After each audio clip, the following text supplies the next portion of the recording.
top 5 adult anime to watch. Freezing एक sci fi action anime है जो फ्यूचर वर्ल्ड में सेट है, जहां अर्थ पर नोवा नाम की डेंजरस एलियंस अटैक करते हैं। इनसे लड़ने के लिए जेनेटिकली इनहैंस्ड लड़कियां, जिन्हें पैंडोरास कहा जाता है, और उनके male partners limiters specially train किए जाते हैं। स्टोरी का मेन हीरो है काजुया आओई, जो वेस्ट जेनेटिक्स एकेडमी ज्वाइन करता है। वहां उसकी मुलाकात होती है सैटेलाइजर एल ब्रिजिट से, जो एक एक्सट्रीमली पावरफुल और फियर्ड पैंडोरा है। उसका निकनेम है अनटचेबल क्वीन, क्योंकि वो किसी को अपने पास आने नहीं देती। काजुया की एक यूनिक एबिलिटी होती है जो बैटल के टाइम ओपोनेंट्स को टेम्पररीली फ्रीज कर सकती है, और इसी वजह से वो सैटेलाइजर के लिए इंपॉर्टेंट बन जाता है। धीरे धीरे उनके बीच ट्रस्ट और इमोशनल बॉन्ड डेवलप होता है। एनिमे में intense battles, military training, rivalries और हिडन पास्ट्स का मिक्स है।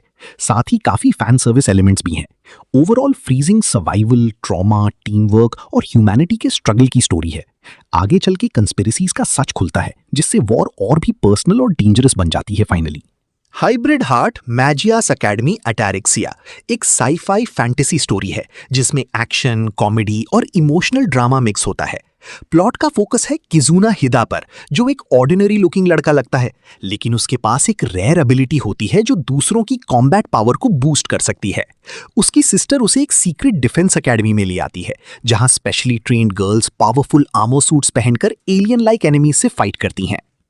प्रॉब्लम यह है कि उनकी पावर्स वीकन हो रही होती हैं और उनको रिचार्ज करने का यूनिक मेथड चाहिए होता है। किजुना का रोल वही होता है। वो उनके साथ क्लोज इमोशनल बॉन्डिंग क्रिएट करके उनकी स्ट्रेंथ रिस्टोर करता है। इस प्रोसेस के through team trust, awkward movements और डीपर रिलेशनशिप्स बिल्ड करती है। जैसे जैसे स्टोरी आगे बढ़ती है, पता चलता है कि अर्थ पर इन्वेजन का बड़ा थ्रेट है और एकेडमी सिर्फ ट्रेनिंग सेंटर नहीं, ह्यूमैनिटी की लास्ट डिफेंस लाइन है। किजुना को समझना पड़ता है कि उसकी पावर सिर्फ सपोर्ट नहीं, एक की वेपन है। सीरीज टीम वर्क, सैक्रिफाइस और हिडन पोटेंशियल पर फोकस करती है। एस्थेटिका ऑफ अ रोग हीरो एक फैंटेसी एक्शन स्टोरी है, जहां दुनिया के कुछ लोग अलग फैंटेसी वर्ल्ड्स में भेजे जाते हैं और वापस आने पर अपनी मैजिकल पावर्स साथ लाते हैं। मेन कैरेक्टर अकात्सुकी ओसावा एक रिबेलियस और कॉन्फिडेंट हीरो है, जो दूसरे वर्ल्ड से रिटर्न करता है, लेकिन सिर्फ खुद नहीं, वो उस वर्ल्ड के डिफीटेड डीमन किंग की डॉटर मियो को भी सीक्रेटली अपने साथ लाता है, उसे प्रोटेक्ट करने के लिए। अर्थ पर एक स्पेशल एकेडमी होती है, जहां रिटर्न्ड हीरोज को ट्रेन किया जाता है ताकि वो अपनी पावर्स कंट्रोल कर सकें। अकात्सुकी और मियो वहां फेक आइडेंटिटीज के साथ एंटर करते हैं। एकेडमी के अंदर पॉलिटिक्स, राइवलरीज और हिडन एजेंडास चल रहे होते हैं। अकात्सुकी टिपिकल हीरो नहीं है। वो रूल्स तोड़ता है, अथॉरिटी को चैलेंज करता है और हर सिचुएशन को अपनी स्टाइल में हैंडल करता है। धीरे धीरे उसके पास्ट, उसकी रियल मोटिव्स और मियो की इंपॉर्टेंस रिवील होती है। स्टोरी में एक्शन, स्ट्रैटेजी और इमोशनल बॉन्ड्स का मिक्स है। कोर थीम फ्रीडम, स्ट्रेंथ और रिस्पॉन्सिबिलिटी के बीच बैलेंस को एक्सप्लोर करती है। How not to summon a demon lord एक फैंटेसी कॉमेडी इसेकाई स्टोरी है। Main character Takuma Sakamoto real life में सोशली ऑकवर्ड गेमर होता है, लेकिन अपने फेवरेट MMORPG में वो अनबीटेबल प्लेयर होता है। उसका अवतार होता है पावरफुल डीमन लॉर्ड डियाब्लो। एक दिन सडनली वो गेम लाइक फैंटेसी वर्ल्ड में समन हो जाता है, एग्जैक्टली डियाब्लो के फॉर्म में। उसे 2 गर्ल समन करती हैं, रेम और शेरा, जो एक्चुअली उसे अपना सर्वेंट बनाना चाहती थी, लेकिन तकुमा के मैजिकल रिफ्लेक्शन एबिलिटी की वजह से रिवर्स हो जाता है और वो दोनों उसके साथ मैजिकली बाउंड हो जाती हैं।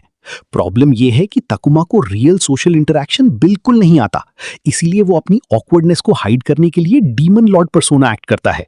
स्टोरी आगे बढ़ती है as they travel together, monsters और एनिमीज से फाइट करते हुए, while uncovering bigger threats linked to Rem के अंदर सील्ड डीमन किंग और political conflicts. Takuma slowly confidence gain करता है और दोस्ती का मीनिंग समझता है। सीरीज एक्शन, ह्यूमर और कैरेक्टर ग्रोथ का मिक्स है, जहां fake persona gradually real leadership में बदल जाता है। स्ट्राइक द ब्लड एक सुपरनैचुरल एक्शन फैंटेसी सीरीज है, जिसका मेन फोकस है कोजो अकात्सुकी पर, जो एक नॉर्मल हाई स्कूल बॉय था, अंटिल वो सडनली दुनिया का सबसे पावरफुल वैम्पायर बन जाता है, known as the 4th progenitor. ये टाइटल डेंजरस है क्योंकि उसकी पावर्स इतनी इमेंस हैं कि पूरी वर्ल्ड बैलेंस डिस्टर्ब हो सकती है। गवर्नमेंट और सीक्रेट ऑर्गेनाइजेशंस उस पर नजर रखते हैं, इसीलिए युकिना हिमेरागी, एक स्किल्ड स्वॉर्ड शामन, उसके पास भेजी जाती है ताकि जरूरत पड़ने पर उसे एलिमिनेट कर सके। लेकिन एक्सपेक्टेड एनिमी रिलेशनशिप के बजाय दोनों के बीच ट्रस्ट और पार्टनरशिप डेवलप होती है। स्टोरी मोस्टली इटोगामी आइलैंड पर सेट है, जो सुपरनैचुरल बीइंग्स के लिए एक स्पेशल जोन है। वहां डीमंस, वैम्पायर्स, मैजिशियंस और पॉलिटिकल कंस्पिरेसीज कॉन्स्टेंटली एक्टिव रहते हैं। हर आर्क में नया थ्रेट आता है जो कोजो की पावर्स और उसकी मोरालिटी को चैलेंज करता है। कोजो को सिर्फ एनिमी से नहीं, अपनी वैम्पायर इंस्टिंक्ट्स और रिस्पॉन्सिबिलिटी से भी डील करना पड़ता है। सीरीज का कोर है पावर कंट्रोल, लॉयल्टी और आइडेंटिटी। एक्शन के साथ इमोशनल बॉन्ड्स और वर्ल्ड बिल्डिंग भी स्ट्रॉन्ग हाईलाइट बनते हैं।